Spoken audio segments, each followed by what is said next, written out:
आजकल मौत ना उम्र देख रही है ना हालात।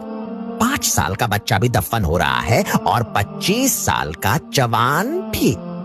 तुम्हें लगता है अभी बहुत वक्त है, लेकिन वक्त किसी के लिए नहीं रुकता। ना तुम्हारे प्लान्स मायने रखते हैं, ना तुम्हारी सोच। मौत जब आनी होती है बस आ जाती है।